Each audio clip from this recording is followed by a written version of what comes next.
So today is 9th August, the last session of surrender. After why to surrender, how to surrender. Why to surrender, do you remember all those points that we had? How to surrender, we had one shloka, Anukulyasya Sankalpa, Pratikulyasya Varjanam. And then there is 6 points. Goptritve Rakshishatisha Vishwaso, Goptritve Varanam Tatha, Atma Nikshepa, Karpanye, Shadvidha, Shiti Lakshanam. Yeah. After the 6 points, and each one of them, Sharanagati, each one of them had certain points in them. And the last thing on surrender is 4 types of people Krishna describes in the 7th chapter who surrender, and 4 types of people who do not surrender. Right? So after I describe this, we'll do our prayers and then we'll continue. 4 Dushkritinas or miscreants who do not surrender. Number 1, there is Mudha, simply attached to fruitive work. Number 2, we have Naradhama, Nara Adhama, the fallest in the one who is the most fallen in mankind. No, they don't have any genuine spiritual culture, and they are too attached and charmed by material nature. Then we have Maya Ya Parita Jnana. That means they have knowledge, but it's stolen by Maya. Or in other words, they are attached to knowledge beginning and ending with material energy, nothing beyond than that. The 4th type is Asuram Bhavam Ashrita. That means they have literally partaken the atheistic nature of demons, or they just want to be independent of God. Then we have immediately the next shloka, 7.16, we have 4 Sukritinas. Dushkritina and Sukritina. Kriti is, do you remember? Kriti is intelligence. Dushkriti is bad intelligence. Sukriti is people who are using their intelligence well. Su, in a good way. They are pious. There are 4 types again. Artho, they are distressed.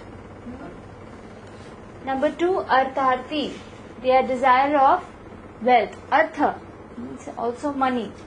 3, Jigyasu, inquirer and turns to Krishna for knowledge. And Jnani is simply the one who is wise, who desires perfection. So Kriti is intelligence. Yes. Action. Sorry? That is Karya. Kriti or Kriti same. I'll just find out. It must be there in the Bhagavad Gita. Can we start with our prayers? Yes. Om Jnanatimirandhasya Jnananjana Shalakaya Chakshurunmilitam Yena Tasmai Shri Guruve Namaha. Shri Chaitanya Manobhishtam Sthapitam Yena Bhutale Swayam Rupaha Gadamayam Dadati Swapadantikam Vandeham Shri Guru Shri Yuta Padakamalam Shri Gurum Vaishnavamscha Shri Rupam Sagrajatam Sahagana Raghunathanvitam Tam Sajivam Sadvaitam Savadhutam Parijana Sahitam Krishna Chaitanya Devam Shri Radha Krishna Padan Sahagana Lalita Shri Vishakhanvitamscha He Krishna Karuna Sindhu Dina Bandhu Jagatpate Gopesha Gopika Kanta Radha Kanta Namostute Tapta Kanchana Gaurangi Radhe Vrindavaneshwari Vrishabhanu Sute Devi Pranamami Haripriye Vancha Kalpatarubhyascha Kripa Sindhubhya Evacha Patitanam Pavanebhyo Vaishnavebhyo Namo Namaha. Shri Krishna Chaitanya Prabhu Nityananda Shri Advaita Gadadhar Shrivasadi Gaur Bhaktavrinda. Hare Krishna Krishna Krishna Hare Hare Hare Rama Rama Rama Hare Hare. So can we open chapter 7?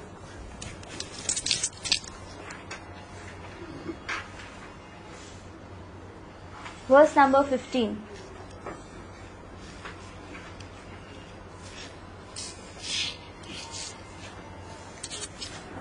I'll write the verses there. For the Dushkritinas, it's Bhagavad Gita, chapter 7.15. And for Sukritinas, it's the same chapter, the next verse, 16.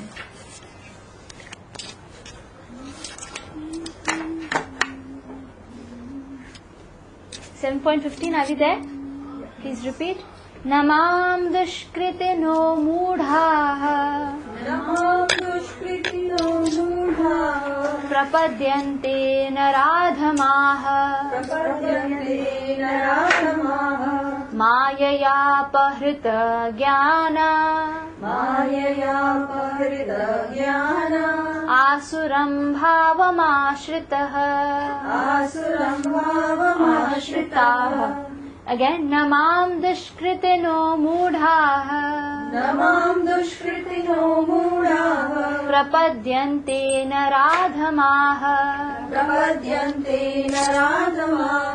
mayaya pahrita jnana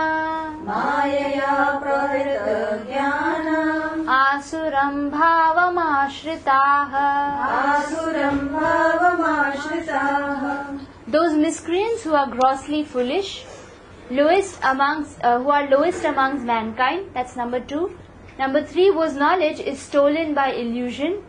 And the 4th, who partake of the atheistic nature of demons, do not surrender unto me. Right? So in Mudha, we have the grossly foolish. Now, the best analogy Prabhupada gives, it will be there in the purport, we'll be reading the purport also, is of an ass.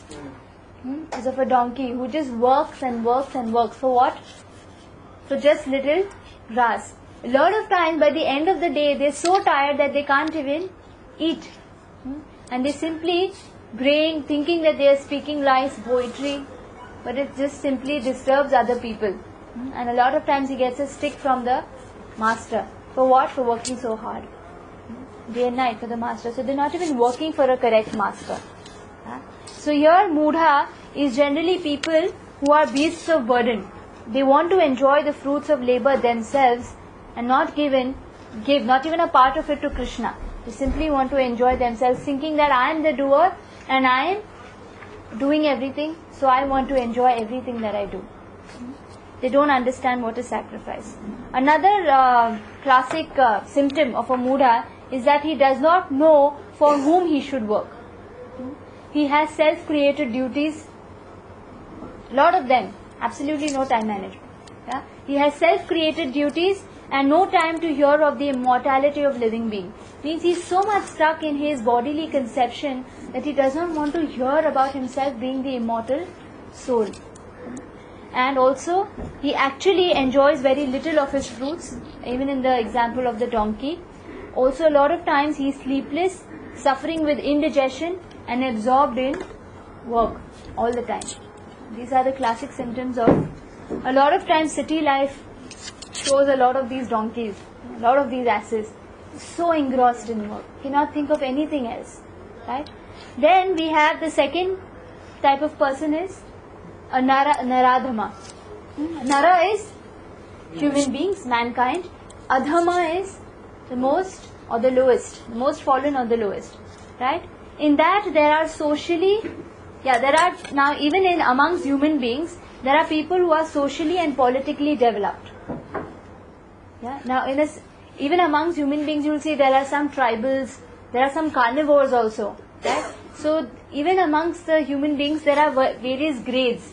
In that gradations there are some people who are socially, politically, religiously developed.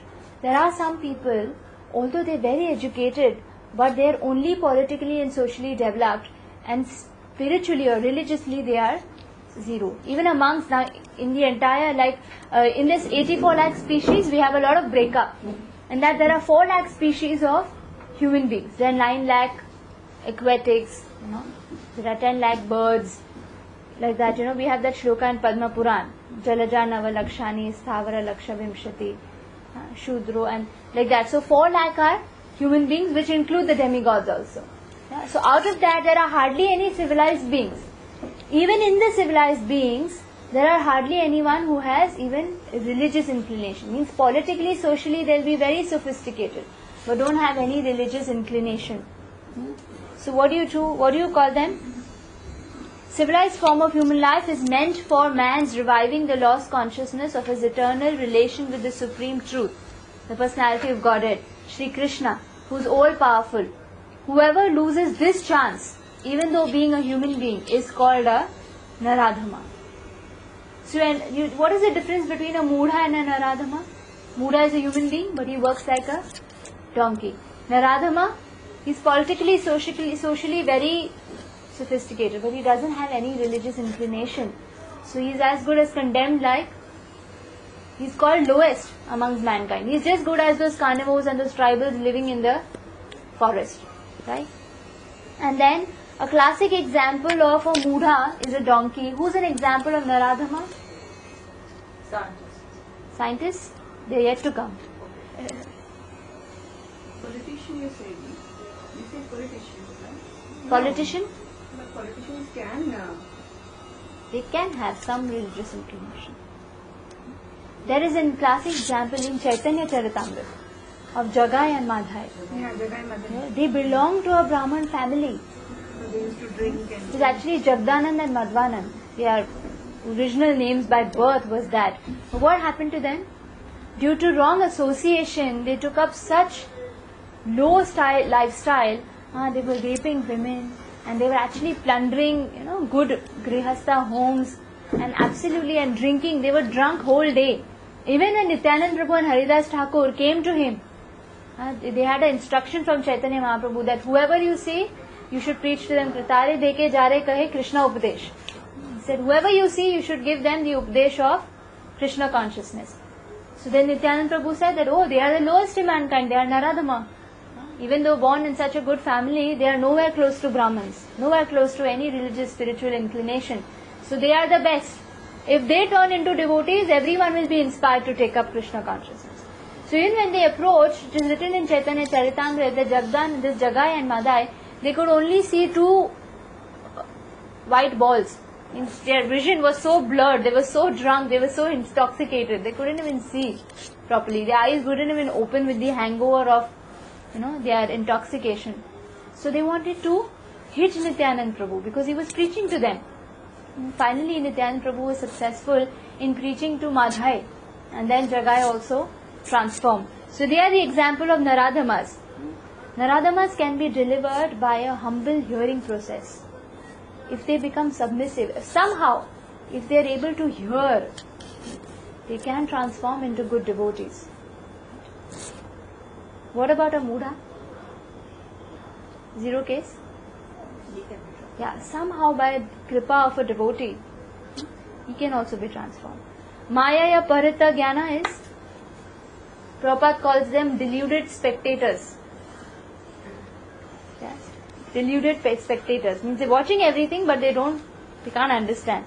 Persons whose erudite knowledge has been nullified by the influence of illusory material energy. They are the scientists. Yeah, this includes great philosophers, poets, literati, scientists, etc. What happens? Maya uses their knowledge to elude them. What is the purpose of knowledge? Growth. And what does Maya do to their knowledge? Using their knowledge, she takes them away from Krishna. Yeah. This is what she does. But the illusory energy misguides them and therefore they disobey the Supreme Lord. The Maya ya Paharita Jnana deride the personality of the Supreme Lord. Consider him merely another human being. There are so many philosophers who write commentary on Bhagavad Gita. And what do? They say Krishna was not he was just a great historian. He was a moralist. He gave a lot of moral principles. They just don't understand what is Krishna's personality. That they don't understand that he is a spiritual personality. All the unauthorized interpretations of Gita by the class of these people. Great knowledge, zero spirituality. And outside, that's why, all these people are outside the purview of parampara. They don't have entrance into parampara, into disciplic succession, because they think they are great. They think they know everything. They will not accept a guru. Right? And the deluded interpreters do not surrender unto the lotus feet of Sri Krishna, nor do they teach others to follow this principle. They teach something else only. That enjoyment and sense gratification is great. This is what they teach. This is the third category of dushkritis. What is the fourth category? Asuram bhavam ashrita. They are also, this class is openly atheistic, Prabhupada says. Means they have no shame. These people, at least in the name of spirituality, they will give you material principles. Some principles of mind control, some principles of healing, and they'll call that spiritual. What do these people do? They're openly atheistic. They just want to be, they say God is dead, there is no God. These will be those, Big Bang Theory people and all who try to show that there's no God. It's simply void. There's no one in charge. Some of them argue that the Supreme Lord can never descend upon this material world. And they are unable to give any tangible reasons as to why not. This is what Prabhupada writes. And there are others who make him subordinate to impersonal feature. Prabhupada says even the Mayavas are in this category. They are demons. And he gives a wonderful analogy, a story. Actually, I think it is Bhakti Siddhanta Saraswati Thakur's story. And there was this king who had a beautiful parrot. He loved his parrot so much. And then he was thinking, a lot of times I'm traveling, I'm out, I'm so busy, I'm not able to give him much attention. So he gives it to his immediate minister. Says that you take care of this. If any day you tell me that this parrot is dead, you're dead. ये तो parrot ही है, मर तो जाएगा एक दिन. What do you do, So he was taking care of the parrot like his life and soul. Otherwise, the king is going to behead me. And what do? Parrot was old, so then he died one day. Then he didn't know what to do. So then he went to the king and he said that, the king, parrot is behaving very weird. He said, really? What happened? He's not eating. He said, Achha. He said, and he doesn't move also. He said, Achha. He said, and his limbs and all, they're not moving. He said, okay. And breathing? He said, no, he's not breathing. He said, so he's dead? He said, see, you said it, I didn't say it. Yeah. So what are the Mayavas trying to say? Krishna is not, his body is not spiritual, it's material only. I also can become God. So what are they trying to do? That all of us are enjoyers, all of us are controllers, there is no one above us. They're just trying to give you a different interpretation of God altogether. Something which suits their own understanding of God, or their own selfish needs. Krishna Prabhupada puts them in this category, not even this category. He puts them directly Asuram Bhava. They are demons, they are atheistic. And envious of Supreme Personality of Godhead, the atheist will present a number of illicit incarnations manufactured in the factory of his brain. And such persons, whose very principle of life is to decry the Personality of Godhead, cannot surrender unto the lotus feet of Sri Krishna. These people have very, very less chance of surrendering compared to the other three. Can we come to the verse? We'll say the shloka together and then we'll read the purport. Shloka together? 1, 2, 3, 7.15. 7th chapter, verse number 1.5. 1.5. The same one. We have to read the purport. These are the quick gist that I've given. Now we'll read the purport extensively. Prabhupada adds a lot of points. Start. Namam dushkritino mudhaha prapadyante naradhamaha mayaya parita jnana asuram bhavamashritaha. Together. Those miscreants who are grossly foolish, who are lowest amongst mankind, whose knowledge is stolen by illusion, and who partake of the atheistic nature of demons, do not surrender unto me. Now I am reading the purport. It is said in Bhagavad Gita that simply by surrendering oneself unto the lotus feet of the Supreme Personality of Godhead, Sri Krishna, one can surmount the stringent laws of material nature Now these 3 lines are written in the previous verse, 7.14, where Krishna says that Maya is my divine energy. Anyone who comes to me or surrenders to me can easily cross beyond Maya. At this point, a question arises. How is it that educated philosophers, scientists, businessmen, administrators, and all the leaders of ordinary men do not surrender to the lotus feet of Shri Krishna, the all-powerful personality of Godhead? Yeah? When Krishna said this simple verse, the previous verse, can you just flip to it, 7.14? Devi hesha gunamayi mama maya durateya mamaiva yai prapadyante maya metam taranti te. Krishna says, those who surrender unto me can easily cross beyond this powerful Maya. If they are trying on their own behalf, what happens? It's difficult to overcome. Krishna himself says it's difficult. But those who surrender to me will easily cross. So Arjuna has a question in his mind. He said, if it's so easy, all it takes is surrender, then why are people not surrendering? So then Krishna says these. There are 4 types of people who don't surrender, who don't want to surrender.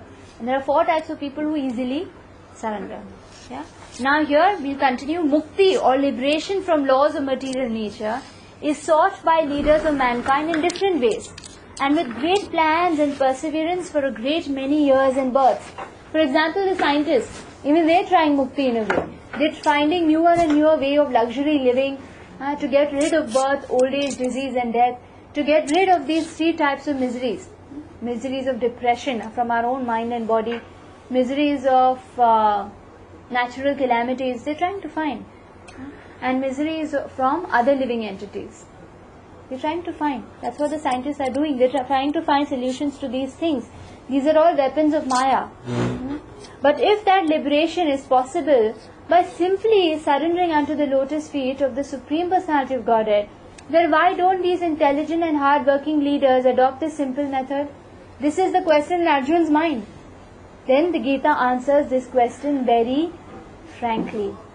Those really learned leaders of society like Brahma, Shiva, Kapila, the Kumaras, Manu, Vyas, Devala, Asita, Janaka, Prahlad, Bali, and later on Madhvacharya, Ramanujacharya, Sri Chaitanya and many others who are faithful philosophers, politicians, educators, scientists, etc., surrender to the lotus feet of the Supreme Person, the all-powerful authority. Now Prabhupada is making a comparison. Today's politicians, scientists, they do not surrender. But in yesteryears, in Satyayug, Tretayug, Dwapar even in Kalyug, Ramanujacharya, all these are great philosophers. They were guiding the Kshatriyas of, even of Kalyug. They easily surrendered. Right? Why these people are not surrendering? The answer is here. Those who are not actually philosophers, scientists, educators, administrators, etc., but who pose themselves as such for material gain, do not accept the plan or path of the Supreme Lord. So what is the difference? Difference is in motivation.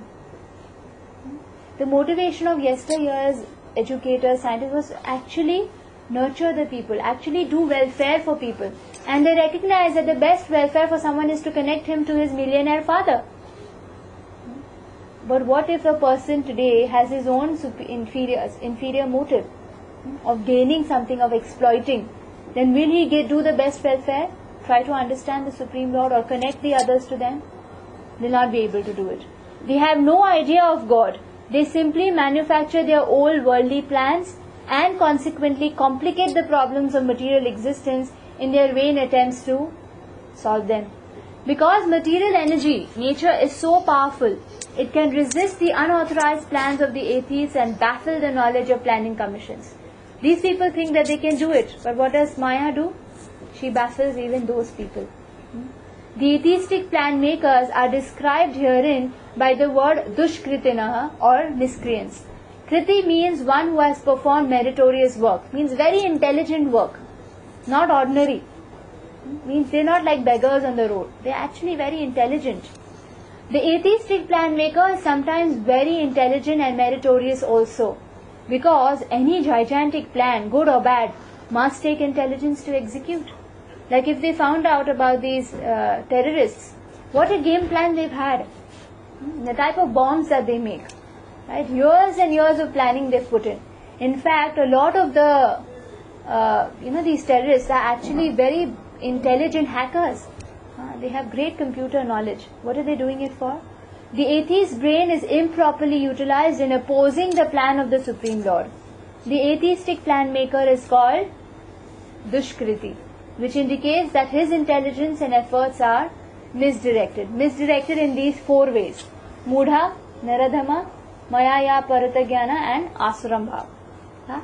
In the Gita it is clearly mentioned that material energy works fully under the direction of the Supreme Lord. It has no independent authority. Maya works for Krishna. It works as the shadow moves, in accordance with movements of the object. Maya is like a shadow. When do you see the shadow? When you see the object now, and the object is there. Like suppose I am there. When do I see my shadow? The light.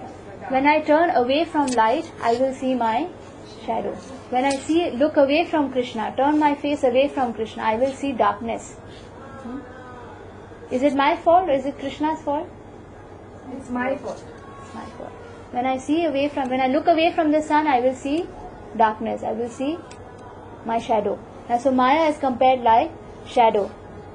But still material energy is very powerful, and the atheist, due to his godless temperament, cannot know how it works. Nor can he know the plan of the Supreme Lord. Under illusion and the modes of passion and ignorance, all his plans are baffled. You see, these people can never be in mode of goodness. Mode of goodness means they are recognizing the Lord. As in the case of Hiranyakashipu and Ravan, classic examples of this, especially 4th category. As this Ravan and Hiranyakashipu belong to 3 and 4. They don't belong to 1 and 2. They are intelligent. Very intelligent. In fact, Prabhupada gives her the example of Hiranyakashipu. Hiranyakashipu, if you remember, it's there in the 7th canto of Srimad Bhagavatam. He had a brother, Hiranyaksha, who was killed by Lord Narasimha. No. the boar. Varaha. He was killed by Varaha. And at that time, Hiranyakashipu picked up a animosity with Vishnu. He is the one who killed my brother, Hiranyaksha. And then Hiranyaksha, his wives and his children, they were very dejected. They were crying. You know what Hiranyakashipu was doing to them? He was preaching to them. So this is how time is, this is how Kal is. It takes everyone. So to hota hai. Great philosophy is speaking. That means he knows the philosophy. Not that he doesn't know. These mudhas, they're actually innocent. They're just working because they don't know anything better. Naradhama, they don't have spiritual culture. Because of their karma and destiny, they put down in a very low type of living circumstances. They're also unintelligent. Maya Preta, one who know. They have the knowledge, but they're trying to capture Maya in their hands. That's what Hiranyakashipu was doing. Ravan, he built a staircase to the demigod, to the heavenly planets. So Hiranyakashipu, the demigods would be shivering. He knew Vishnu is the supreme person, but he wanted to defy him. He wanted to be the supreme, just with his own power. Mother, that story, like Vishnu, after that, like he went into his house, in his heart, so that he cannot find him. Who's that? Hiranyakashipu. He was searching everywhere, no, Vishnu. Not heard this. Vishnu went into Hiranyakashipu's heart. Never heard this. Is it there in Srimad Bhagavatam? Yeah. No, it's not there in the Bhagavatam. I went everywhere to search for Vishnu and all. No. He was never in his heart. Just now I completed that's like 10. I'm on 10th, so just. Prabhupada's? Yeah. Bhagavatam. I read his book only. Okay. In that also, like they have. Actually, Paramatma is there in everyone's heart anyway. So, when I read it, I feel till that time Paramatma was not there in everyone's heart. It was like Vishnu has his abode. So Hiranyakashipu was so much like he wanted to, after his brother To take revenge. He was searching everywhere for Vishnu. And when he went to, even he could go to the Vishnu's abode, and there he was trying, and Vishnu found out, like he's coming. So then he's like, where should I go? He can go anywhere and he'll find me. So where should I go? So let me go inside his heart, and then he'll look for me everywhere around. Not But for his heart. So that is a story given in Bhagavatam. What you are saying. Like I had a question at that time. Like till that time, there was no Paramatma in anyone's house or No, there house or was. what? There was, of course. But anyway, we'll discuss that a little later, maybe personally, because even I have to find. Chaturbhuj is always there in everybody's heart. The Shirodakshai Vishnu is in everyone's heart. And he is also located in his abode. Abode, yeah. So at that time from his abode, he just transferred in his heart. We'll see. Anyway, it works. Where was I? These Dushkritinas or miscreants are of 4 different patterns. Yeah, as I've written here. Now we'll go through that because there are a lot of points. The Mudhas, number 1. They are grossly foolish like hard-working beasts of burden. They want to enjoy the fruits of their labor by themselves and so do not want to part with them for the supreme. The typical example of beast of burden is ass. The humble beast is made to work very hard by his master. The ass does not really know for whom he works so hard day and night. He remains satisfied by filling his stomach with a bundle of grass, sleeping for a while under fear of being beaten by his master, and satisfying his sex appetite at the risk of being repeatedly kicked by the opposite party. And as if the she-donkey does not like, she kicks him on his face, so he can't do anything. The ass sings poetry and philosophy sometimes, but this braying sound only disturbs others. He's trying to attract the she-donkey by he's thinking that he's singing poetry, but others are simply getting disturbed. This is the position of foolish fruitive worker who does not know for whom he should work.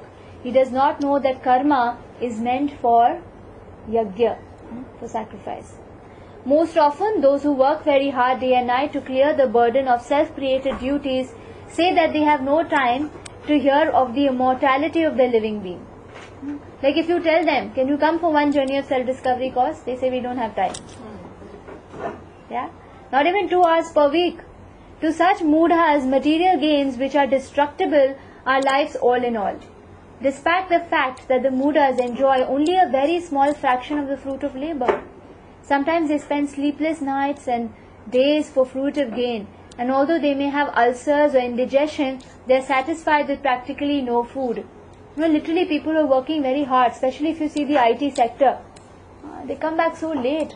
They go away so early in the morning because they still have to complete a backlog of work. And then what? Although they are earning so much, how much can they enjoy? They're working on Saturdays, Sundays also when they're at home, they're still on the computer finishing their work. How much can they enjoy? Hardly. They're classic mudas. So then unfortunately, and then there is one thing there. Ignorant of their real master, who is the Supreme Lord, the foolish workers waste their valuable time serving mammon. Who's mammon? Evil. They're just simply creating karma for themselves. Unfortunately, they never surrender to the Supreme Master of all masters, nor do they take time to hear of him from proper sources. The swine who eat the night soil do not care to accept sweetmeats made of sugar and ghee. They find that not tasty. Can you imagine? Similarly, the foolish worker who untiringly continue to hear of the sense enjoyable tidings of the flickering mundane world, but will have very little time to hear about eternal living force that moves the material world. So mudas are like those classic people who are just engrossed in work. City people. They're like that. Second, Deepika Machi, could you lead it? Another class of Dushkriti or miscreant is called Naradhama, or the lowest of mankind. Nara means human being, Nadhama means the lowest. Out of the 84 lakh different species of living beings, there are 4 lakh human species. Right. Out of these, there are numerous lower forms of human life that are mostly uncivilized. The civilized human beings are those who have regulated principles of social, political and religious life. Those who are socially and politically developed, but who have no religious principles, must be considered Naradhamas. Right. Now earlier, why they came to 64 rounds of chanting? Because they're social, political and spiritual. In the 24 hours, 8 hours were supposed to be for your occupation. 8 hours for your social life, including family, your rest, everything. Yeah, and then another 8 hours were for spiritual.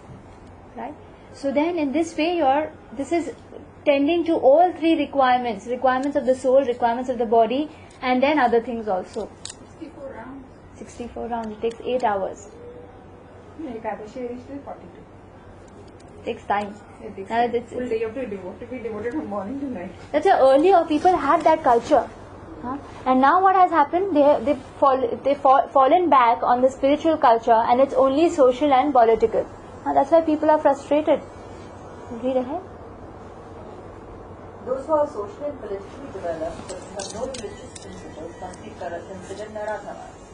Nor is religion without God religion, because the purpose of following religious principles is to know the supreme truth in man's relation with Him. In the Gita, the personality of Godhead clearly states that there is no authority above Him, and that He is the supreme truth.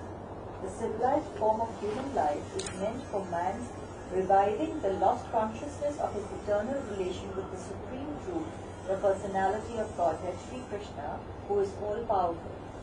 Whoever loses this chance is classified as a Naradhama.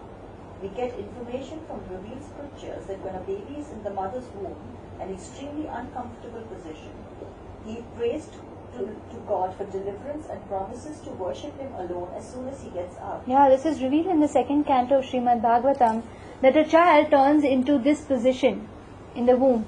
Because by the time he is in the 9th month of pregnancy, it becomes so difficult. The amniotic fluid and the worms in the body of the mother is biting him. It's extremely difficult for the child. And at that time, he actually remembers the Lord.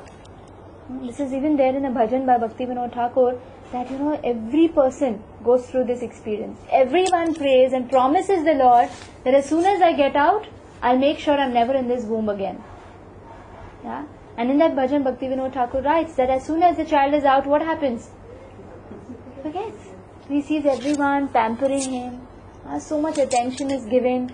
And then he gets busy with the self-created duties. And he forgets his promise to the Lord. To pray to God when he is in difficulty is a natural instinct in every living being, because he is eternally related with God. Right, like if your child is scared, something happens, immediately run to the mother. When a very small kid, what happens? It's a very natural instinct. Do you teach that to your child? So even here, to pray to God is a very natural instinct every living being has. Because he is eternally related with God. But after his deliverance, the child forgets the difficulties of birth and forgets his deliverer also, being influenced by Maya, the illusionary energy. It is the duty of the guardians of the child to revive the divine consciousness dormant in them. Yeah, this is what now where the parents come in. He has prayed and he's got out, and now what is the responsibility of the parents? To continue, to revive. The 10 processes of reformatory ceremonies, as enjoined in the Manusmriti, which is the guide to religious principles, are meant for reviving God consciousness in the system of Varna Ashram. However, no process is strictly followed now in any part of the world, and therefore 99.9% of the population is Naradhama. This is how a child becomes a Naradhama, because he is not given any backing. After he is out of the womb, lost. There is no backing of that same spiritual culture to continue. Yeah? In the next paragraph, Prabhupada gives example of Nityanand Prabhu delivering Jagai Madai, who are Naradhamas.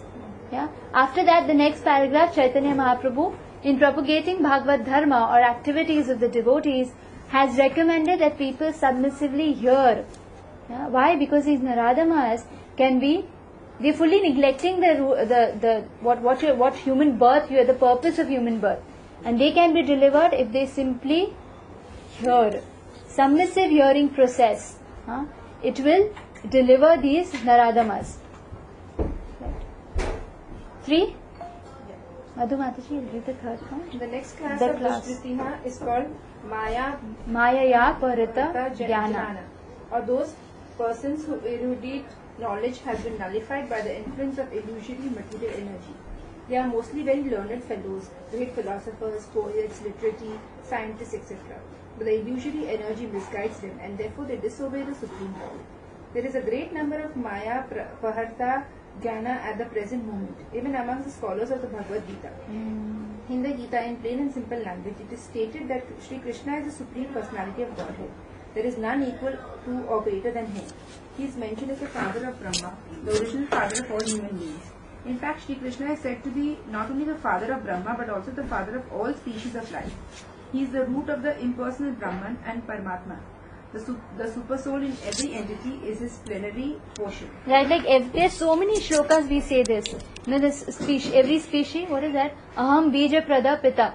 He says, I am the seed giving father of all living entities.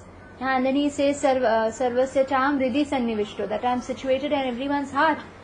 Clearly he is saying that also. And then brahmano hi pratishtaham. I am the basis of the impersonal Brahman. That is also so clear. Despite all these clear statements, what happens to these people? They deride the personality of Supreme Lord, consider him merely another human being. They do not know that the blessed form of human life is designed after the eternal transcendental feature of the Supreme Lord. It's actually the other way. Is the Lord replica of human beings? This human form is made in replica of the Supreme Lord. We think the other way. And all unauthorized interpretations of Gita are by the class of these people. They are all outside the purview of the Parampara system. They don't understand the real purpose of Bhagavad Gita. Is devotion to Shri Krishna. Right? Fourth point you read, Bindu. The last class of Dushkriti. The last class of Dushkriti is called Asuram Bhavam Ashritaha. Or those of demonic principles. This class is openly atheistic. Some of them argue that the Supreme Lord can never descend upon this material world, but they are unable to give any tangible reason as to why not. There are others who make him subordinate to the impersonal feature, although the opposite is declared in the Gita. Envious of the Supreme Personality of Godhead, the atheist will present a number of religious incarnations manufactured in the factory of his brain. Such persons, whose very principle of life is to decree the personality of Godhead, cannot surrender onto the lotus feet of Krishna. He is outright atheist. He completely doesn't believe that God exists. Right? So then, deliverance of such a person is extremely difficult. Sri Yamunacharya Alabandharu of South India said, "O my Lord, you are unknowable to persons involved with atheistic principles. Despite your uncommon qualities, features and activities, despite your personalities being confirmed by all the revealed scriptures in the quality of goodness, and despite your being acknowledged by the famous authorities, renowned of their depth of knowledge in the transcendental science and situated in the godly qualities."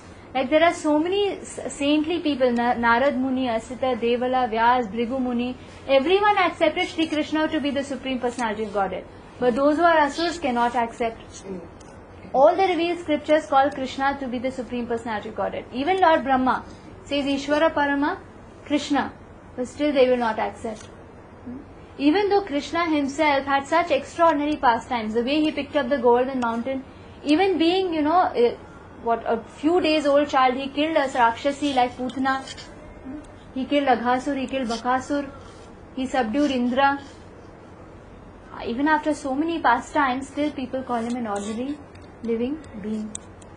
That's very astonishing, right? So therefore, quickly we'll summarize. It's there in the last line, last paragraph of the purport. Therefore, grossly foolish persons, that is Mudha. Number 2, lowest among mankind, that is Naradhama.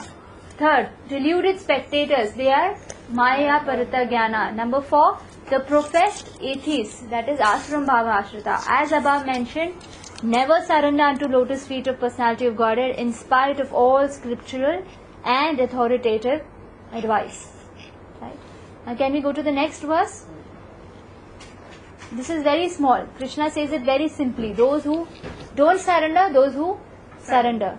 Chaturvidha bhajante ma. Chaturvidha bhajante ma. Jana sukritino Arjuna. Jana sukritino Arjuna. Arto jigyasurartharthi. Arto jigyasurartharthi. Jnani cha bharatarshabha. Jnani cha bharatarshabha. Together, translation. O best among the Bharatas, 4 kinds of pious men begin to render devotional service unto me.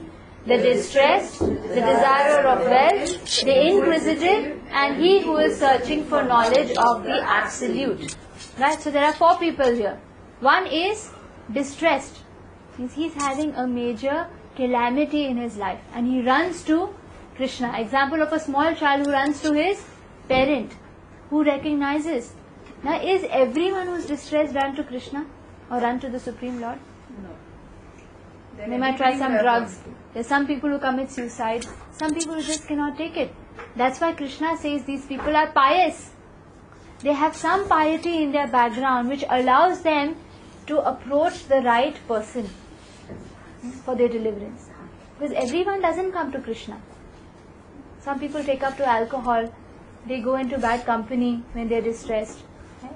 Everyone doesn't come. That's why Krishna says they are pious, Arjuna, because they're coming to me. Right? Unlike the miscreants, there are adherents of the regulated principles of the scriptures, and they are called Sukritina, or those who obey the rules and regulations of scriptures. Does anyone want any lectures? Lectures, kirtans in their phones? I want Mataji. You want? Kirtans you want? Take home. You'll get it back in 10 minutes. Yeah. 2 minutes. Mataji, give me that cup. Give me. One.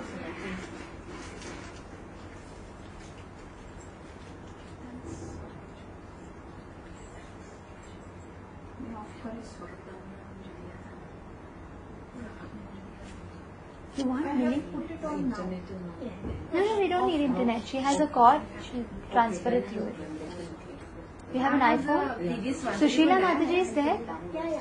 So she has an iPhone. You ask her to put it in there. You have new ones and the old ones are there. No. You want new lectures? You can take new lectures if you want. New lectures you want? I'll put lectures. And then she's very whatever is possible. Rather not something. You see what is there and then you change it. Who's 100 special? What do you want? The chant and the kirtans. 7. And then she'll just give you back my consciousness.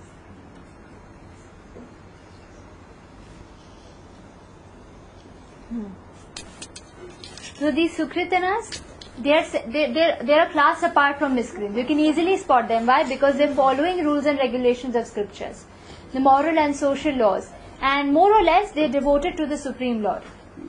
Means they recognize a spiritual authority over them. They are pious in that way.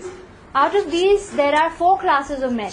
Those who are sometimes distressed, those who are in need of money. Now, can you imagine? Distressed is one category, and those who are distressed because of money is a different category. Because there are so many who come because of this. Right? And those who are sometimes inquisitive, and there are sometimes who are searching after knowledge of the absolute truth. There are one who is searching for God. He is clear that I am searching for God. There is one who just wants some knowledge. Just, he's inquisitive. He's curious to know. That is there something beyond? Mataji, but wealth is Maya, no? Maya is wealth. Krishna is saying, anyhow come to me. What does he do? Now there are 4 examples, but then just quickly I want to read there is one shloka given there by Rupa Goswami. He writes it in his Bhakti Rasamrit Sindhu. He defines pure devotion. He says, Anyabhilashita shunyam jnana karmadyanavritam anukulyana krishnanu shilanam bhaktir uttama. What is uttam bhakti? What is pure devotional service, best devotional service? One should render transcendental loving service to the Supreme Lord Krishna favorably, anukul for Krishna, and without desire for material profit or gain through fruitive activities or even philosophical speculation. That is called pure devotional service. Is this pure devotional service then? That's why Krishna in the shloka, he says they begin to render. These are neophytes. They have great potential than these people. For example, who's there under the first example who is distressed? Srimad Bhagavatam gives the example of Gajendra.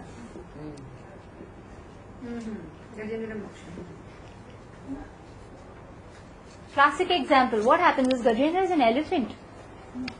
He starts singing eloquent prayers to Vishnu. Why? Because he had a pious background of worshipping Vishnu in his past birth as King Indradumna. That's why he could immediately remember Lord Vishnu in his distress. In his apparent distress, in his impending death, he immediately remembered Lord Vishnu. Yeah? So this is the example of Atho or distress, Gajendra. Who's here? Desirer of wealth. Very clear. He wants wealth. Dhruv. Dhruv Maharaj. Who said wealth is Maya? He was desirer of wealth. He left his house at the age of 5 or 4. four, na? I think it was 4. Sure. 4 or 5. Yeah. And at that time, what happened? He went in search of Vishnu because his mother said, Vishnu will give you whatever you want. He was very angry with his father because he did not allow him to sit on his lap. Stepmother. He allowed his step brother to sit, Uttam, to sit on his lap. And then Suruchi, who gave him she told him very derogatory words. So this boy, small fellow, can you imagine? And he was burning with anger. He went to his mother. He said, what should I do? And then what did the mother say? Only Vishnu can, fulfill your desire. He said, I want a kingdom bigger than my father, even bigger than my grandfather, this Brahma. Bigger than the grandfather. So she said, you go to Vishnu because I know Vishnu, fulfills a lot. Only he can do it. I cannot do anything. He said, where will I find Vishnu? He said, a lot of people go to the forest to meditate on the Vishnu. Maybe you'll find him in the forest. He says, okay, and he leaves the house. He gets out. Simply with one core determination that I have to find Vishnu to get a kingdom. Desirer of wealth. 6 months he practices severe austerities. He gets the darshan of Vishnu. And what happens? He forgets everything. He forgets everything. He says, I was looking for some pieces of glass. I have found a rare jewel. I find a rare diamond. I don't want anything. But yet Vishnu gives. Yet Krishna gives him to keep his name. नहीं तो कोई नहीं आएगा. So this is desire of wealth. What about Jigyasu? Even Sudama. Sudama He came also. for wealth, but he did not say. He did not ask. He did not Actually, ask. he But did not ask. But his He was feeling intention bad. was that. Actually, Sudama is another category because he's already a devotee. Yeah, he was already devoted. Dhruv Maharaj wanted to sit on the lap of his father. That was the reason he went, or he wanted a For kingdom? wealth. He wanted to sit, he didn't want to sit on the He lap. was deprived of sitting on his lap, so he desired. Why? For wealth, na? And why he was deprived? Because his father was not giving any attention to Dhruv's mother. And the stepmother was standing there and she was making eyes at the father, Uttanapad, saying ki mat lo usko. So where is wealth in this?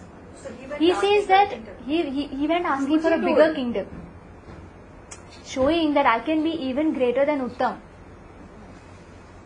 Even though I have not been able to sit on the father's lap, so what, I can be a greater person. I don't have to take birth from Suruchi's womb to be better, to be the heir to my father. I'll have a bigger kingdom than my father. I'll be even better than Uttam. Yeah, stepmother told her that my son is a heir, so like if you Yeah, he's are the heir. equivalent to this, then you come and ask for the lap. That is what. Yeah, and you have to take birth from my womb. That means you have to die, literally. This is what she said. Yeah. So Dhruv Maharaj, who's Jigyasu? Can someone tell me who's Jigyasu? It's there in my notes. I forgot who's Jigyasu. These people are there in Chaitanya Charitamrita. Extremely educated. They only want knowledge though. There's Prakashananda Saraswati and Sarvabhauma Bhattacharya. These two there in Chaitanya Charitamrita.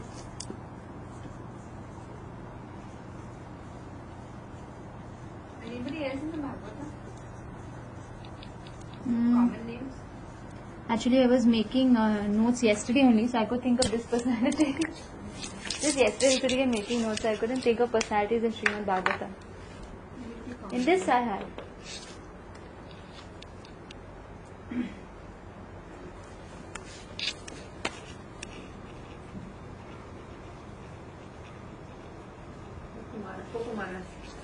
Yeah, so.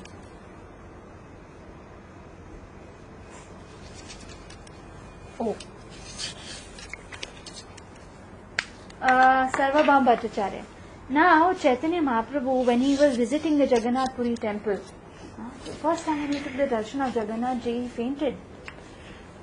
He was so enamored by the Lord, because he couldn't see the details like we see, He fainted out of ecstasy. So this Sarvabhauma Bhattacharya, he was a great philosopher and guru in that area. In fact, he was a guru of the king. that he was a Mayavad. He did not believe that the Lord is personal. He believed that the Lord is an impersonal. He is only Brahma Jyoti. And he takes a material form in this material world. And then again he becomes Brahma Jyoti. Doesn't have a personal abode. This is what Sarvabhauma Bhattacharya's philosophy was. And then, when he met Chaitanya Mahaprabhu, he looked at him, he said, "You are a sannyasi, and you should be studying the Vedanta Sutras." So he said, "I don't know anything." He said, "So you give me Gyan." So for 10 days, Sarvabhauma Bhattacharya was trying to teach the Supreme Lord, Chaitanya Mahaprabhu. Chaitanya Mahaprabhu did not ask one question. He kept very quiet, as if he doesn't know anything. Then after 10 days, Sarvabhauma Bhattacharya said, "You don't have any question? You accept whatever we say?" And then Chaitanya Mahaprabhu started speaking. After that, the next 10 days, Sarvabhauma Bhattacharya was only hearing. And he systematically defeated each and every point of Sarvabhauma Bhattacharya. Yeah? And he was inquirer. He was after only knowledge. Because he met the Supreme Personality of Godhead, he became a devotee of Sri Krishna. All that conversation is, I think, there in Teachings of Lord Chaitanya. There's one book. And then there is Jnani, the wise who desire perfection. The 4 Kumaras, they were actually looking for the absolute truth. And one day, while moving in this creation, you know who are the 4 Kumaras? You have seen the picture of the 4? They're Brahma's sons, Sanat, Sanatan, Sunandan and Sanak, Sanatan. Anyway, I have their picture, I'll show it to them. They look so sweet because they didn't want to grow up. They didn't want to grow up because once we grow up, then all these problems start. This material body gives, so we don't want to grow up. They were great yogis. They could remain as tiny children.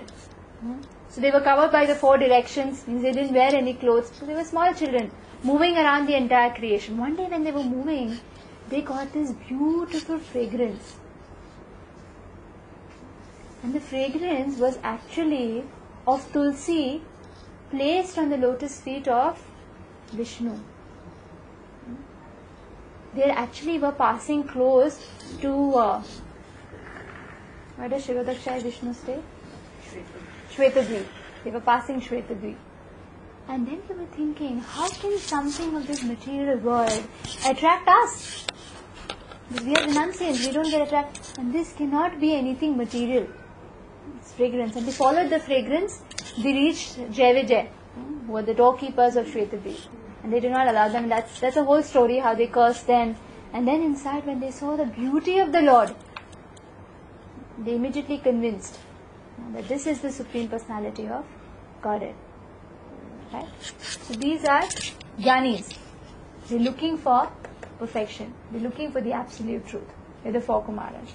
We'll quickly revise.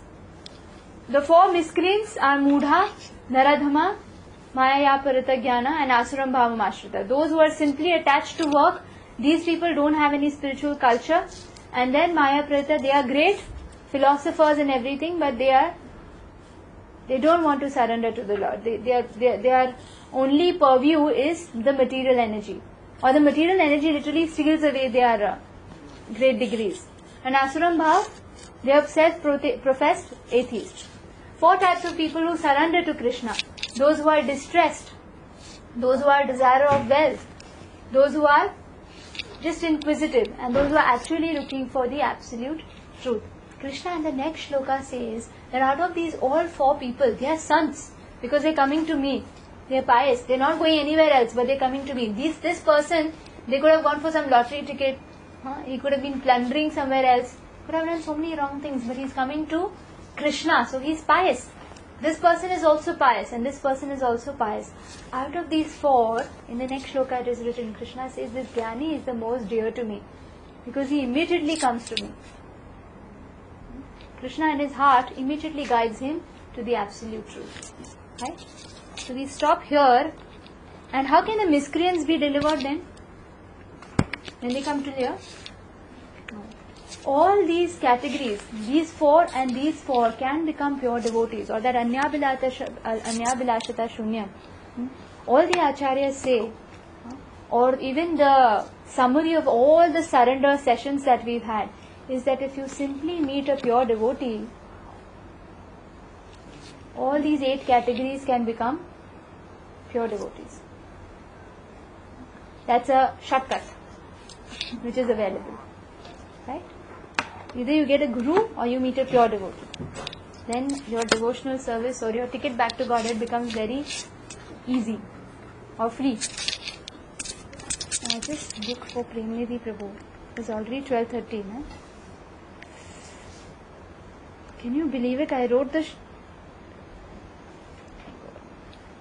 the message, but I didn't send it.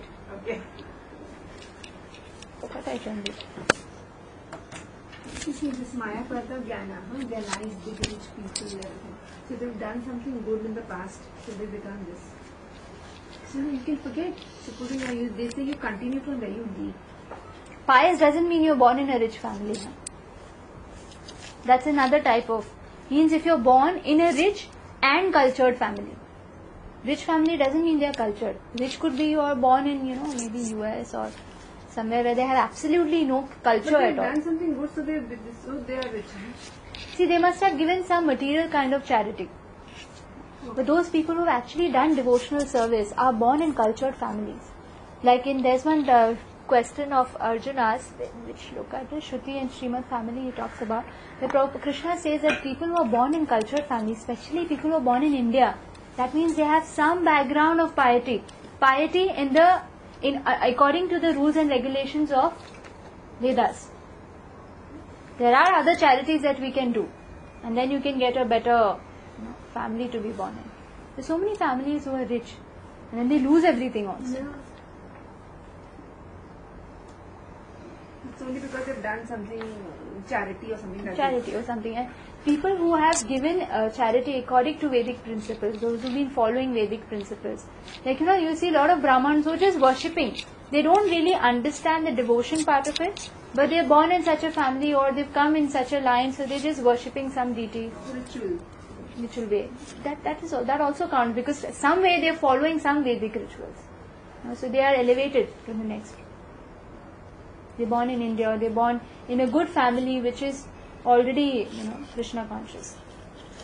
Like if you see, there are so many. There's a huge population of Pushti Mangalis. You see, even the children, they are very pious by nature. They're not inclined to low type. Otherwise, if you see people who are rich even abroad, but the age of 12, 13, the girls are pregnant, the boys have gone into drug addiction. Their inclination as soon as they get their own intelligence is towards these wrong things. How does that happen? Because of no sanskars, because of no spiritual background. Those who are born in a spiritual background shows that they have been following Vedic principles even in their past birth. Money is not actually. Money, is like say, it could be Maya also. Just because you have money doesn't mean that